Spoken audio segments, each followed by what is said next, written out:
Well, it's Friday, and we have that working for us. It is Friday.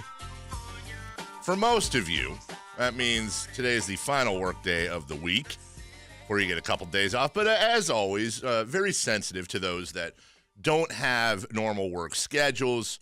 I understand how frustrating that might be when everybody's saying, it's Friday, this is so great, and, you have to work all weekend long. I get it. It's Carmichael Dave. It's The Drive. 339-1140. 1-800-920-1140. You can text us on the Jiffy Lube text line at 441140.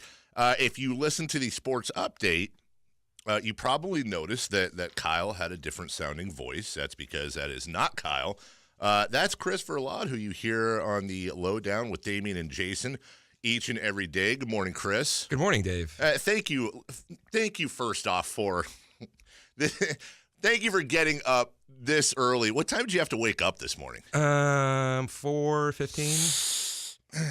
And when was the last time I was going to say when was the last time you were up at 4:15, but when was the last time you woke up at 4:15? Well, what's funny is, you asked me that, and I couldn't remember. Mm-hmm. Now that I remember, it's when I went to Columbus to see the U.S. versus Mexico play. Oh, gee. And now when you say that, was that for whatever, Columbus time or 6? For our time. Yeah. Now, for those of you who... And I almost broke my back. You what? I almost broke my back 4 minutes into the trip. Did you fall? Yeah. I was at my friend's house, and he's like, we're walking down to get into the car to drive to the airport, and he's turning around saying, hey, careful, because it's a little wet on the steps. Uh-huh. I completely ate it. Wind knocked out of me. He turns around. He's like, "Oh my God, are you okay?" And I'm just going. One of those things that stuck with you for a few days, I would imagine. I thought I was going to the hospital. I went to Columbus. My friend was saying I was just gonna say okay, I'll get your Uber to the doctor's, but you're on your own. How long ago was this? 2016. Now, for those of you wondering, and I'm sure you are, though Chris and I are working this morning together for, I saw they had, we have monitors around the workplace, and they always have messages like happy birthday to this person and that person. And I saw one yesterday, and it was a happy anniversary graphic, and it was a happy anniversary. It was my 13th anniversary here, and I was doing the math, and I was like, hold on, that's 2005. I've been here much, 2000, I think. It's the anniversary from when you went full time, I guess, when the morning show, when the night show started. And you and I, we haven't worked together. God, what 2008, 9? My memory is jacked. I have no clue. Yeah, right. Chris and the timeline's going to be messed up here, but Chris and I worked together for a couple years on the night show. I started out with Sean Thomas, and then I believe Chris was next after Sean. And we had, about 2 years? Actually, it was Timmy. Oh, God, you're right. It was Timmy France. That's right. So it went Sean, Timmy the mailman, then Chris, and we were together. Well, it was about 2 years? Something like that. Something like that. Do you remember when you came to the station? It was 2000. Oh, geez. Right? 2006 when I started as an intern for promotions. And then 2007 when I started as an intern on your show. Oh, my God. I totally forgot you worked in promotions. Was that with Jana? Jana? Was Ryan? Yes. Ryan Pierce was there, too. Knowing I was going to work with Chris this morning, it sent me down memory lane last night because it's only been 10, 12 years, but so much has passed and things are so different now. So you came from promotions. You were interning on my show. Yep. And... with the famous Noodles. Good old Nudes. Noodles, who produced The Mash, my MMA show on the weekends, worked on our show. And the first thing he did is he came in, and you have to understand who Noodles is and what he's all about. We love him. He's okay. I have a soft spot for him because he's just such a dork. And married now. With a kid. Did he have a kid? Oh, he did have a kid. Wow. It's his? Probably. Yeah, it's his. It's got to be his. And he showed up and instantly told us all that although his name was Mark, that we should refer to him as Top Ramen, which instantly is the wrong thing to do when you're in this environment, to give everybody what your nickname is. You have to be given the nickname. So we turned that into Noodles and basically abused him for years. And he always took it. He was always he very rarely threw a tantrum. But if I remember correctly, we were talking about this morning, when you joined up on my show, at least, I believe you were delivering, I always remember this, you were delivering breakfast pizzas in the morning? Yes. And I never had a breakfast pizza before. I've never had a breakfast pizza since. But I do remember you bringing in breakfast pizzas a couple times. And I really should have more breakfast pizzas. Those things were fantastic. You probably shouldn't. No? It wears off after a while? No, like, they're dangerous. Like, you yeah. notice I lost like 90 pounds after working with him. That's another thing about Chris, too. How do I say this delicately, but I'm very proud of him, is that Chris, when I met him, much like Kyle, except I didn't know Kyle then, Chris was... Chris carried a little more weight back then than he does now.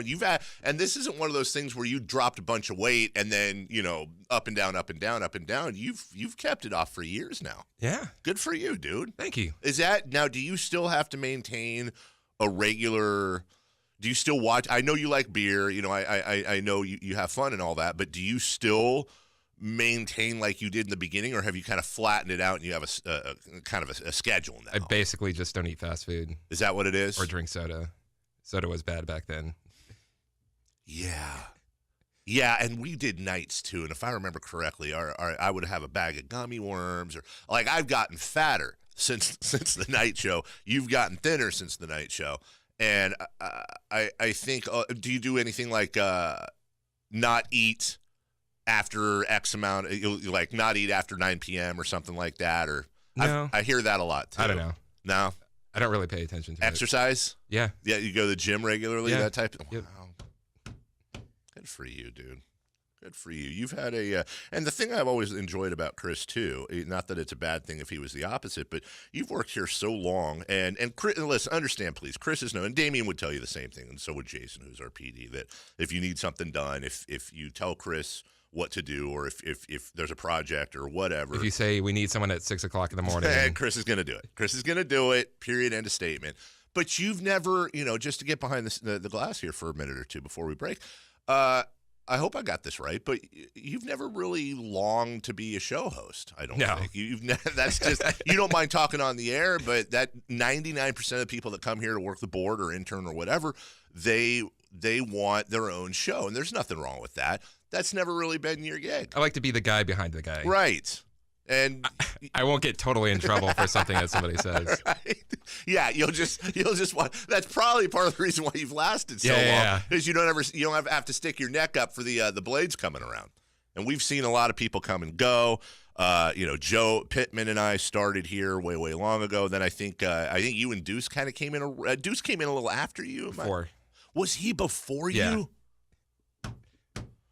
Jesus, man, I'm getting old, dude. When I first started working with Chris, I had no wife, I had no kids. My daughter is 11, my son is 10, and here we are. So Kyle is gone. Kyle's going to a wedding. So Kyle's gone for the day and for the weekend.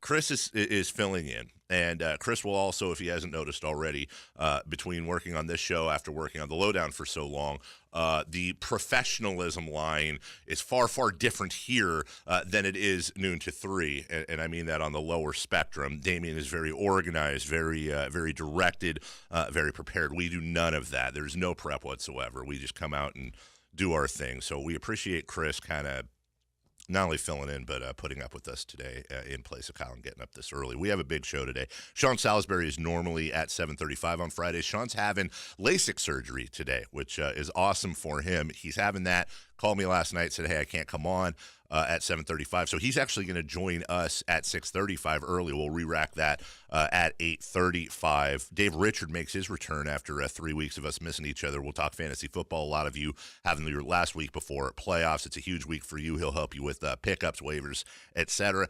And obviously, we have a lot of drama with the Sacramento Kings. Not only the game last night, national TV, people are upset about that, but another Sam Amick story outlining the drama between the front office and Coach Dave Yeager. We'll get very heavy into that as well. So it is a big Friday show. Stay tuned for that. Morning Brew is next right here on The Drive, Sports 1140 KHTK.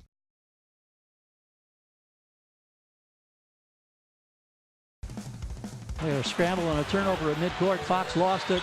Got a set up here, and Harrell is able to steer another one down and draw a foul in the same motion. And the Clippers getting separation as crunch time approaches. Yeah, separation as crunch time approaches is right. 133, 121 in a game that, is it possible for a basketball game to seem closer than it was and also more out of reach than the final score appeared? There were times where the Kings appeared on the precipice of tying the game, of taking the lead. They made runs. The Clippers started out 42-26 after the first quarter. The Kings giving up 42 points is terrible in one quarter. But then Sacramento responded with a 42-point quarter of their own in the second. They were down 3 going into the half, and they were down 8 going into the fourth. This game seemed closer than it was, but every time the Kings got close, it looked like the Clippers, well, it didn't look like, they did just break off a run.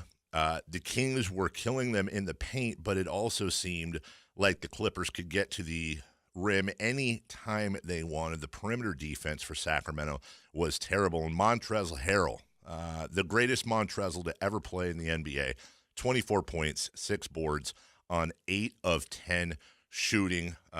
Tobias Harris with 28. Kings lose on national TV.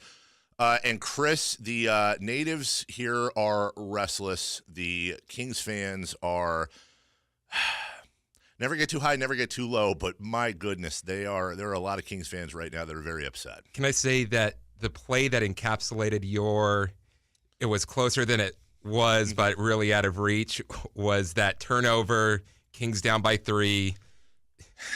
Yeah. Justin Jackson taking a 3, and you're like, oh, that's not going in. It's like you're like, yeah. Oh. And I feel like throughout the year, I've mentioned this before. I don't know how you would make this stat, but I feel like the Kings are 1 of 94 on threes that would bring the house down. It could be Buddy, it could be Fox, it could be Bogdan. In this case, Justin Jackson. Those threes that the whole crowd goes, oh, and they're just ready to explode. Clang! That was Justin Jackson. He didn't play that bad last night, to be honest, but he's so damn invisible on the floor sometimes. Clippers 133-121. That was the TNT game, the one scheduled TNT or ESPN national game of the year. And obviously, probably a bigger story than the game itself is more drama between the front office and the coaching staff.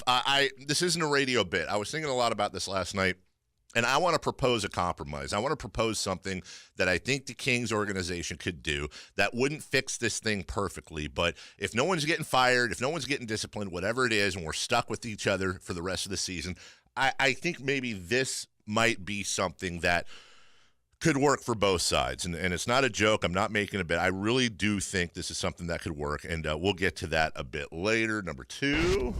Breeze back under pressure. The ball's intercepted. Jordan Lewis at the 22. Jordan Lewis intercepted Drew Brees. Didn't see this one coming. Last week, Chris, the Kings were hosting the Jazz just days after beating them in Utah, and the Jazz did not have Donovan Mitchell. And I remember the line in this game was Jazz by 3.5. Went on the show and said, that's a weird line. We just beat them in Utah. They don't have Donovan Mitchell. I would totally pound the Kings on that line. And then, of course, the Jazz kicked the hell out of the Kings. Last night, it was Cowboys, I think, 7.5. They were dogs by 7.5. And I'm thinking, gosh, the Saints have been rolling. I might take the Saints on this one. Vegas is really good at what they do. Yeah. This just it. I hated that stupid game. Watching. What's funny is because the Kings were big story. They're on TNT. Plus, the whole front office is imploding. Yep. And then I see it's like 10-0, and I'm like looking around like, no, this isn't right. Right? And then I'm like, oh my God, Drew Brees like broke both legs. Right. 10-0. What was it? It was 13-0 Cowboys at the half. Chris, I remember it was Buffalo beat the hell out of the Vikings. I definitely remember that because I was in a Survivor League. Okay. Let's not bring that up because the Saints broke a 10-game winning streak with this loss. They started 0-1 by getting beaten by the Tampa Bay Buccaneers. Carmichael Dave and about 300 of his friends took the Saints in his knockout pool, in the Cage to K knockout pool. Week 1, trashed. But I would ask you, this isn't in 4-down territory, but to you, the Bills beating the Vikings might be the most surprising thing we've seen this year that we didn't expect, but the Cowboys shutting out the Saints for a half, that's got to be up there. I'm trying to think. I didn't see it coming. No, the Bills were they're so bad. That Dallas defense, man, that Leighton Vander Esch, too. Sean Lee's set to come back, and they're going to have to play them both or find a way to keep Leighton Vander Esch on the field. That Cowboys defense was phenomenal yesterday, and let's just be honest. We'll get to this in 4-down territory, but the Cowboys are in the driver's seat in the NFC East, and ever since that Amari Cooper trade, they have looked better and better. Very impressive win for the Cowboys last night. Morning Brew number 3. Durant, right side, fades and fires. The jumper's up. We are tied at 123. Kevin Durant has 51 points. And that's the ball game. The Toronto Raptors break an 8-game losing streak to the Golden State Warriors. Toronto wins in overtime. It's a final 131-128. We have this as Morning Brew number 3, not so much to cover the Warriors, but there's a legit shot that this is one of 2 matchups between your NBA Finals participants this year. The Toronto Raptors have looked fantastic. It took them overtime at home to beat the Warriors without Draymond Green and without DeMarcus Cousins. I think that's something we have to remember. But Kevin Durant and Draymond Green, of all people, had some very nice things to say about Kevin Durant last night and what he's been doing and how he's taken this team under his wing. Maybe that'll go a little bit of a way to getting them back on track. Steph Curry, as Chris mentioned in his update at the top of the hour, will be returning this weekend. But Kawhi Leonard has certainly fit in. 37 points, 8 boards for the Raptors, who are now 19-4. Chris, quick question for you. Do you buy the Raptors right now as the favorites to come out of the East? If LeBron James is in the East, Toronto's got a chance. What was so insane about Durant last night is it was like a video game at the end of the game. Yes. Where if your buddy did that to you, you throw the controller and say, this is stupid, this doesn't happen in real life. That's such a great point. That 3 he hit, that straight-on 3 from about 97 feet like it was nothing. When people say to you, and I've heard this hot take before, and we don't have time to get into it now, but somebody says to you, Kevin Durant might be the greatest scorer of all time. Are you past scoffing at them and walking away to the point where you're entertaining that idea now? Yeah, I think it's one of the it's one of the guys where you're afraid that he's on the other team. Kevin Durant became the 3rd player for the Warriors this year to score 50 points or more, and I don't have the stat in front of me. I'll try to find it for your Coors Light Cold Hard Facts, but if that's not a record, it should be a record. That is absolutely ridiculous. We'll take a break. Sean Salisbury, an early edition of Sean, is going to join us next. We'll get into the Kings and Clippers and all this drama hard at 7 a.m., also at 7:35. It's Carmichael Dave and Chris Verlod, Eunice behind the glass as well, taking care of your video highlights right here on Sports 1140 KHTK.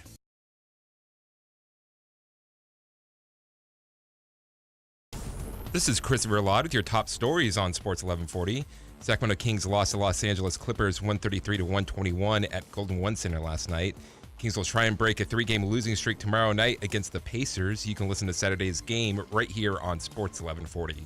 Golden State Warriors guard Steph Curry will return to the lineup tomorrow against the Detroit Pistons. Curry's been out with an injured groin since November 8th. This Sunday, KHTK has an NFL triple header starting with the Bears at the Giants. They'll be followed by the Chiefs at the Raiders and ending with Sunday Night Football with the Chargers at the Steelers. You can listen to every game starting with pregame at 9:30 Sunday morning right here on Sports 1140. It's 6:32. Peak Financial wants to talk retirement. Dial pound 250 and say the word money.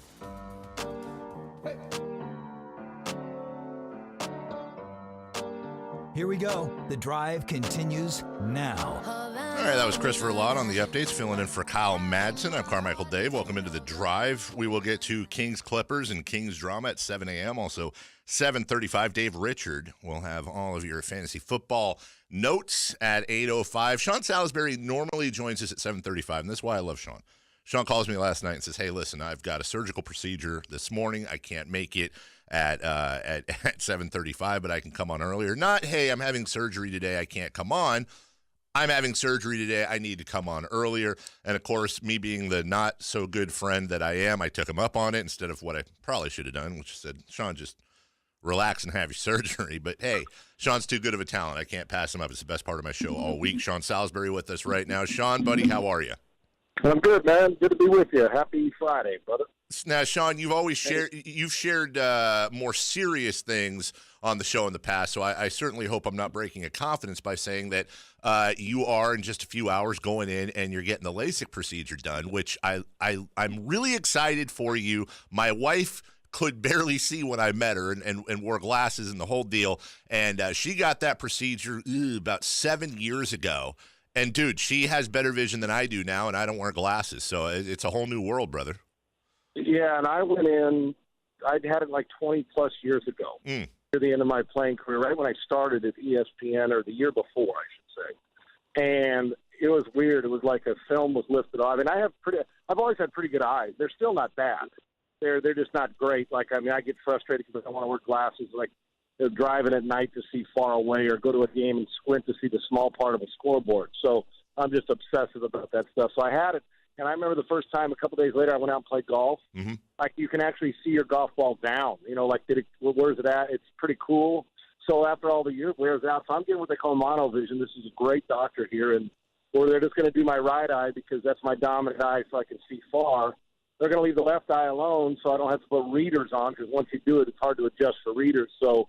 And I read a lot, so the left eye will be normal. The right eye is adjusted for distance. So after a few days or a week or so, they kind of come together, and it feels like you've done it in both eyes. And if I ever need to correct the other one, so I know what that feeling is like. So your wife is right. It's amazing, and so it'll be a procedure. It's not that serious. It'll be non-invasive, and later on today, I'll take my blurred eye back into work and go do my show, and then by tomorrow, hopefully be seeing clearly so I can watch the games over the weekend. Well, let's be honest. Let's be honest. You've kept yourself in good shape. You're a former professional athlete. Those readers, they add a few years to you that you don't deserve. I would agree. And just the fact when they hang low on your nose, and I'm not prepared to be the guy out of like coaching where you got the glasses halfway down your nose looking at a play sheet, or when I'm watching TV halfway down. I ain't there yet. I ain't got grandkids yet, so I'm still going to look at myself, and I think like a 20-year-old or 25-year-old. So I'm gonna approach it that way, and so hopefully this will work, and I can put the glasses aside. I don't like contact lenses. I don't like putting my finger in my eye, so it'll be good, man. It'll be in and out and non-invasive. We'll get this done. Sean, I want to talk football with you, and this is a truncated segment because Sean does have the procedure later today. We'll re-rack this at 8:35 for you. So a lot of you not listening now who can't hear what I'm saying right now are going to get your Sean fix for a Friday.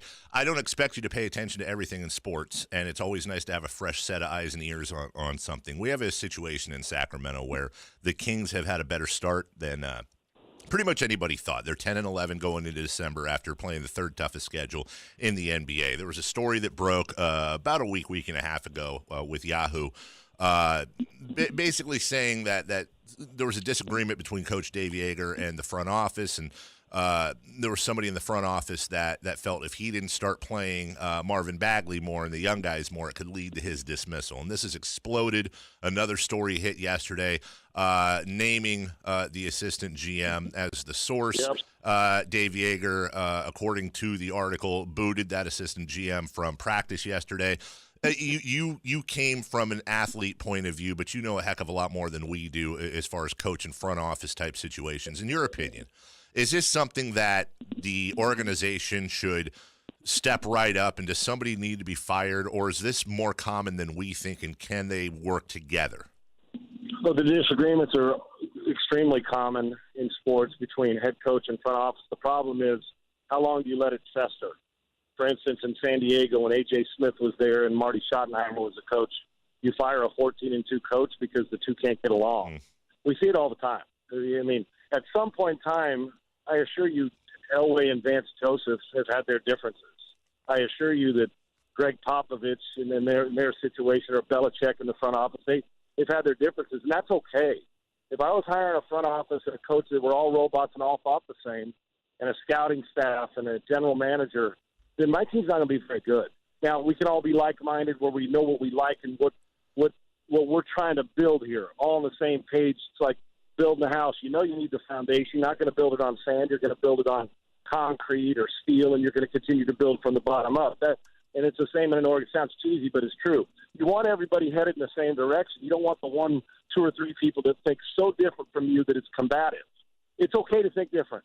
For instance, if I'm coaching, if I got a coaching staff that thinks exactly like I do all the time and there's no opposition, then we're never going to get better. You've got to be challenged, and I think it's important, but it's got to be respectful.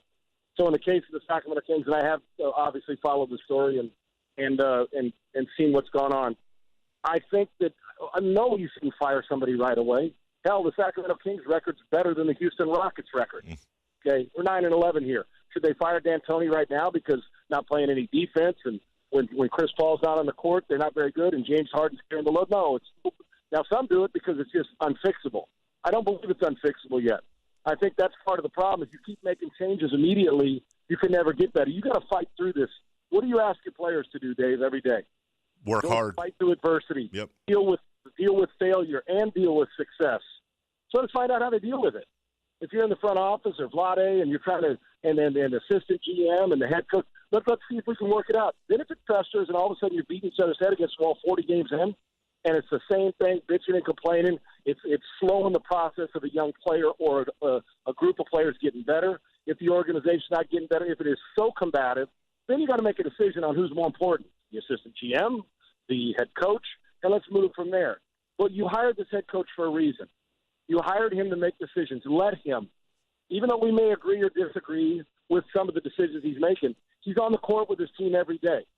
If his team struggles and he doesn't make changes, then he's not receptive, then move on, and vice versa in the front office. So for me, we're in a society now that wants to fire right now. If things have gone bad for 5 games, let's fire them.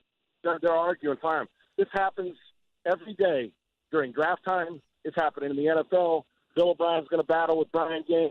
They're going to battle in Indianapolis, because especially as it rolls along, because everybody has who they like a little bit more. But it's okay as long as it's respectful. And the best thing to do is try to keep it in-house. When you start to somebody's talking, that's the thing I hate. You know, if the coach and the players and on the court and media is not there, how would you know? Because somebody's talking. So that's what makes the Patriots so great. You don't get to talk, man. Belichick doesn't let you don't get to interview any assistant coaches. You just don't. Assistant coaches do not get to talk during. In fact, I tried to interview Charlie Weiss and Belichick when they were with Parcells. They came to the Pro Bowl, Dave, to the Pro Bowl. And I know Charlie for a long time and Bill. They both looked at me and laughed at John. You know how Bill feels. He would let him talk to us at the Pro Bowl. And I know Bill. Both Bills and Charlie. So that's the way it is. So you got to keep that stuff in-house. But I'm not willing to kick somebody out and get rid of them over those 21 games, and you're playing actually decent basketball. A difference in philosophy must be fixed. If you can't fix it, then you got to cut bait with somebody. But you hired the coach to let him coach, so let him coach. Let him do his thing for now. Sean Salisbury joining us. Sean, I want to switch to football. Baker Mayfield called Hugh Jackson fake in an Instagram post. Freddie Kitchens, the Browns offensive coordinator, backed him on that. Seems that they're pissed that Hugh got fired and then went to the Bengals. Browns get their first road win in forever. They beat the Bengals. Number one, are you okay with that? Do you have an issue with that? And number two, I suspect something here. Maybe I'm too much conspiracy theorying here, Sean, but is Baker Mayfield going a little bit beyond his years, and is there some gamesmanship, and is there some locker room rallying leadership going on with Baker going out and saying that, or am I giving him too much credit? No, I'll start with that one first and work my way back. And one is, I'm a huge fan. I had him as a second-ranked quarterback in this draft behind Darnold, and the Browns made the right choice right now. And Darnold's going to be a great player, but for where he is and the team he needed to go to, this was the right choice. And Freddie Kitchens should rally around Baker Mayfield because they're under the same building, under the same roof. And there is gamesmanship because that's Baker Mayfield's MO. Now, in the past, I don't agree with him grabbing his crotch on the sidelines. I don't agree with him should I say, when he ran from the cops, those things. But this is a standalone we're talking about. We're not talking about his body of work off the field where he's been in some trouble. Hopefully he'll mature. And I don't blame it on age. You grow up, dude. You're the face of the franchise when it comes to that stuff. But this, I'm 98% with Baker Mayfield. I've known Hugh Jackson for 2 decades. I like Hugh. But I also don't sit on the fence when I'm giving an opinion on who's right or wrong. He went on a media tour, basically giving me the eye consent it was somebody else's fault. He's won 3 games within his time there. So a lot, and they're playing a lot better football since he's gone. So it's not by chance. There was either a lack of respect, a lack of believability, a lack of trust. I had no problem with Baker Mayfield. Just shook his hand and didn't want to hug him. You don't have to hug him. Dude, you're no longer in my locker room. And of all the time that they were there, at no time did we ever hear anybody say Baker Mayfield didn't respect Hugh Jackson while they were in the building together. Now, I would have liked it. I don't mind if Baker Mayfield says he doesn't like going to Cincinnati. Hugh has a chance to go work. I've never seen a head coach get fired and in the same season go work for a division rival 2 weeks later. I've never seen that, but it's okay. It's his. He may be a full timer at some point there. I have no problem with that. Baker probably spoke out of turn on that. But for me, why does Baker have to like him? Why, if Baker didn't like him in the building, says no, he's not going to have any effect on us. He's now a rival, and that's Baker Mayfield feeds off that walk-on mentality. I love it. He's changing the culture there. I'm 98% on Baker's side. Here's what I don't like: is after all that's done, you don't need to address it anymore. Let it go. You don't have to then jump on Instagram and post that he's fake. And if you're going to tell me he's fake, then tell me why. And then say, well, I'm not answering. We'll keep that in-house. Well, then you're the one who started it by saying, I mean, like I said, I agree with Baker. But on this count, when he says he's fake and people want to know why, I said, well, we'll just keep that in-house. Then why'd you bring it up? You know what I mean? Why'd you bring it up? But he did, and that's Baker Mayfield, and that's okay. And that team's ready. I think he was a spokesperson for 52 other dudes. I think they all like a change, and they're playing better. So this is him. He's a hell of a player. What we're getting lost in, the guy's a talent, too. But I don't have a problem with him being fiery. He doesn't have to act like some national media fake.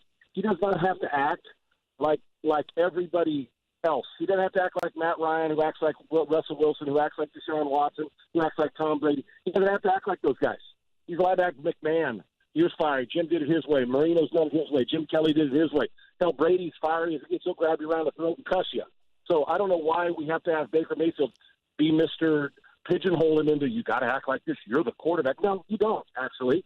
As a matter of fact, just like I said earlier about everybody acting the same, being robotic, I don't want it. And that's why they're going to be successful. And they're clamoring for it in Cleveland. They needed this dude. But I don't like, now, the next time somebody asks me, I'm done with it. I don't need to talk about it anymore. Hugh Jackson somewhere else. What Mike Thomas say when Le'Veon Bell wasn't there, Dave? What's their answer? No. Hey, I only coach the guys in the building, yep. right? Yep. Now it's time for Baker Mayfield to say, I only discuss guys in the building. That's his next move. That's what he needs to say.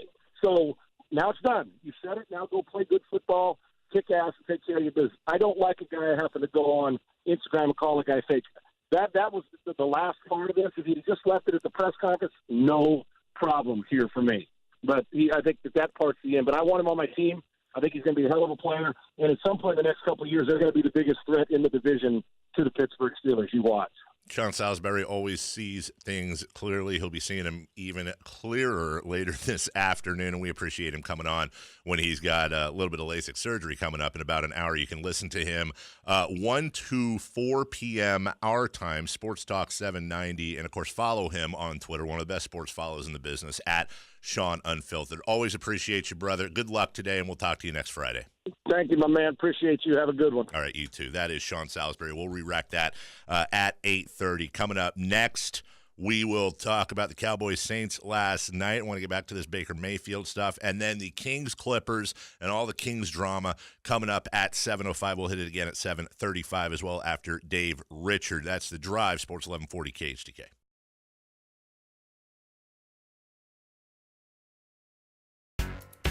Snap to Prescott. Handoff. No, there's a little screen to Elliott. Great block outside. 10-5. Touchdown. Handoff to Kamara. He is stopped short of the goal line. The interior of the Dallas defense, led by DeMarcus Lawrence, delivers a goal line stand. Drops back, has time, looks down the far sideline, lofts one up. Caught in the end zone. Keith Kirkwood. Kirkwood goes up high, brings it in, and a huge score for the Saints. 30 yards on 3rd and 7, and that is exactly what the doctor ordered. Breeze back under pressure. The ball's intercepted. Jordan Lewis at the 22. Jordan Lewis intercepted Drew Brees. Prescott extends his arms outward to the crowd, to his teammates. From 3 and 5, the Dallas Cowboys have announced themselves. Played with great energy. They were on the edge. You know, their front is a tough front to handle. You saw that all season. If you really watched a lot of tape, you'd see it. But nonetheless, though, I mean, they did a fantastic job. I mean, I think anytime you go out there and beat a team that's won 10 games straight, it's somewhat of a statement. But it's not anything that we can hang our hats on and say, yeah, we're pleased with doing. No, I was trying to throw it away, actually. I was just trying to throw it at his feet and just kept it up a little bit too high. Yeah, a lot of stuff to unpack there. Obviously, highlights from the Cowboys-Saints game last night. You heard those highlights. You heard from New Orleans coach Sean Payton about how that Cowboy front is very tough to handle. Dak Prescott saying beating those Saints is a statement game for the Cowboys. And then finally, Drew Brees on that interception to Jordan Lewis, saying he was just trying to throw the ball away, and I believe him too. That interception surprised me. That entire game surprised me. You had a 13-0 score at the half with the Cowboys shutting out the Saints, and then a 10-0 score in the second half with the Saints shutting out the Cowboys. You had a very uncharacteristic game from Drew Brees. That offense was completely shut down, and now we're sitting here trying to decide a couple of things. Number one, did the Cowboys provide some form of a playbook for other teams against the New Orleans Saints and that offense that had that stretch of 40-point-plus games snapped last week, and they still scored quite a few points? So was this a fluke for the Saints? Was this just an off week for the Saints? Or did the Cowboys find something other teams didn't? That's number one. Number two, are the Cowboys the real deal? Look at them. They're now 7-5. I believe they're 4-1. I could be off by a game since they acquired Amari Cooper, who had 8 catches for 75 yards coming off his Offensive NFC Player of the Week award last week. So are the Cowboys for real? Are the Saints, is there an issue there? Drew Brees, 18-28 with a touchdown and a pick, a rating of 71.6. And you got a team with Alvin Kamara and Mark Ingram. Alvin Kamara and Mark Ingram combined for 63 yards last night. Michael Thomas held to 40. Cowboy fan, where are you at? Because as much as I can't freaking stand the Cowboys, you got to tip your Cowboy hat to those guys. I was talking to Chris earlier. I don't know if it's not the most surprising thing that's happened all year. And Chris, correctly, you said the Bills beating the Vikings, just trashing them was. And you could probably, by the way, in retrospect, throw Tampa Bay. Really, the game was closer in the final score than it was. But in effect, Tampa Bay blew out the Saints to start the year. This was one of the most surprising things I saw, and we're talking about a Cowboy team that had won 3 in a row and was playing at home. Do you buy in, Chris, to these Dallas Cowboys? No. The NFC East, I don't buy anybody from the NFC East. I don't know. No. No.